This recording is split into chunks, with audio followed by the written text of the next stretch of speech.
Nesta quarta-feira, o Supremo Tribunal Federal retoma uma votação ainda tão importante, que é sobre a prisão após segunda instância. Esta é uma das pautas mais importantes do ano, pois define se condenados só poderão ser presos depois de apresentarem seus últimos recursos, depois do trânsito em julgado. Para explicar um pouco como funcionará a votação de amanhã e quais são as expectativas para o parecer dos ministros, eu vou conversar com o especialista em processo penal, Yuri Sayone. Yuri, obrigado pela participação aqui conosco.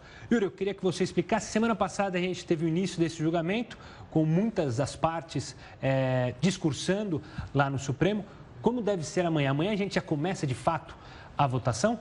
Efetivamente, amanhã os trabalhos do Supremo começam com o voto do ministro relator, o ministro Marco Aurélio, e já antecipando, ele é favorável à ação, ou seja, no entendimento dele, o artigo do Código de Processo Penal que diz que você só pode ser preso para cumprir pena quando houver o trânsito em julgado da sentença penal condenatória, isso está em lei, artigo 283 do Código de Processo Penal, ele vai votar acolhendo as ações, então vão seguir com o voto dos demais ministros por ordem de antiguidade até chegar no presidente que vota por último.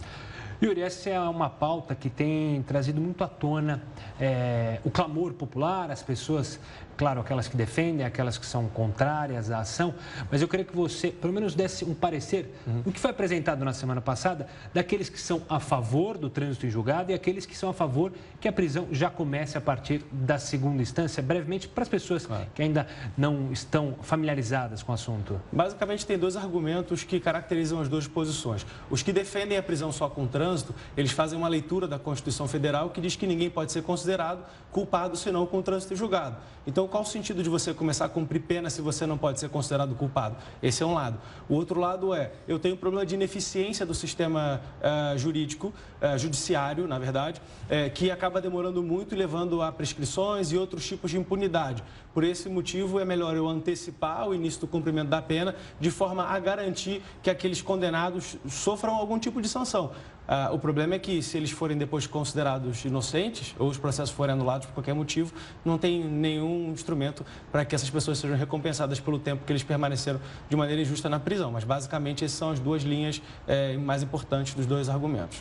Yuri, falando agora, você já falou do voto do ministro Marco Aurélio, que é o relator dessa ação. Essa é uma discussão que foi realizada em 2009, depois em 2016. É uma corte diferente dos anos que eu citei. Na sua avaliação, a gente tem quem pode mudar de lado, quem não vai mudar de lado? Qual o cenário que os especialistas apontam para a votação de amanhã?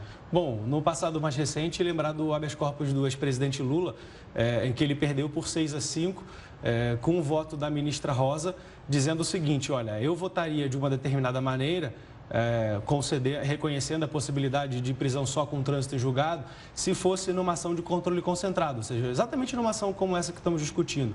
Mas como é um caso de aplicar ou não aplicar a jurisprudência do tribunal, já que a gente está falando de julgamento de um caso específico, que por acaso era do ex-presidente Lula, eu vou acompanhar a atual jurisprudência do Supremo. Então, se esse prenúncio de voto da ministra Rosa se confirmar, minimamente teríamos o 6-5 ao contrário, ou seja, prevalecer a tese da ação de que prisão só depois do trânsito em julgado. E aí que eu lhe pergunto, então, Yuri, caso ocorra isso, muita gente ainda defende a prisão para quem já é condenado em segunda instância. Caso o STF entenda que tenha que ser o trânsito em julgado, uma possível alteração seria só por meio de uma proposta lá dos congressistas, alterando o texto da Constituição, criando uma nova interpretação? Como funcionaria isso? Porque tem um projeto, há outros projetos lá na Câmara dos Deputados pensando nisso. Isso existe de fato? Como funcionaria? Essa é uma pergunta que todo mundo se faz, mas eu respondo com uma decisão recente da Câmara dos Deputados, a analisar o pacote anticrime do ministro Sérgio Moro, que rejeitou a proposta de se começar a executar a pena a partir da segunda instância, por entender que a proposta violava o que estava na Constituição.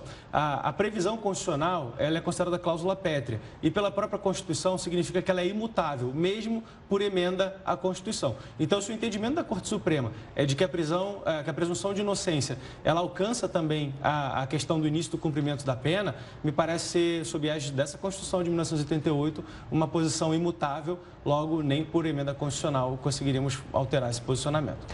Tá certo, Yuri, obrigado pela participação aqui conosco, pelas explicações sobre um tema que vai dar muito o que falar ainda, principalmente amanhã, e amanhã a gente vai acompanhar aqui na Record News. Mas antes, Yuri, obrigado pela participação e pelas explicações. Muito obrigado.